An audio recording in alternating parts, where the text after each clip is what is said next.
Varma ഹോംസിന്റെ 10ാം project Varma പ്രൈമിന്റെ താക്കോൽദാന ചടങ്ങ് നടന്നു. എറണാകുളം വൈറ്റിലയിലെ ഫ്ളാറ്റ് സമുച്ചയത്തിന്റെ ഉദ്ഘാടന ചടങ്ങ് ഹൈബി ഈഡൻ എം പി നിർവഹിച്ചു.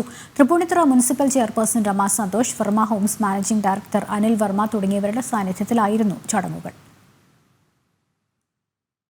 കേരളത്തിലെ മികച്ച ബിൽഡർമാരിലൊന്നായ വർമ്മ ഹോംസിന്റെ 10ാം പ്രോജക്റ്റായ എറണാകുളം വൈറ്റിലയിലെ വർമ്മ പ്രൈമിന്റെ താക്കോൽദാന ചടങ്ങുകൾ ഹൈബി ഈഡൻ എം പി ഉദ്ഘാടനം ചെയ്തു.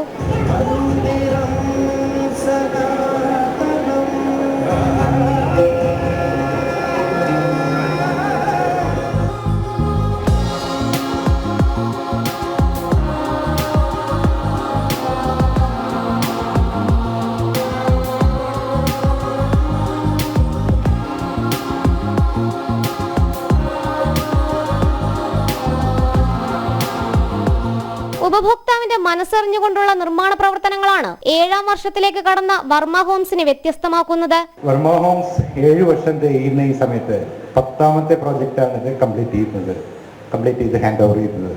നമുക്കിപ്പോൾ ഒരു 15 പ്രോജക്റ്റ് ഓൺ ഗോയിങ് ആയിട്ടുണ്ട്. അതും അടുത്തൊരു 2 വർഷം അല്ലെങ്കിൽ 3 വർഷത്തിനുള്ളിൽ ഹാൻഡ് ഓവർ ചെയ്യാവുന്ന സ്റ്റേജിലേക്ക് വന്നുകൊണ്ടിരിക്കുകയാണ്. Tripunithura municipal chairperson Rama Santhosh, ward councillor തുടങ്ങിയവരും താക്കോൽദാന ചടങ്ങിൽ സംസാരിച്ചു. ജനം, കൊച്ചി.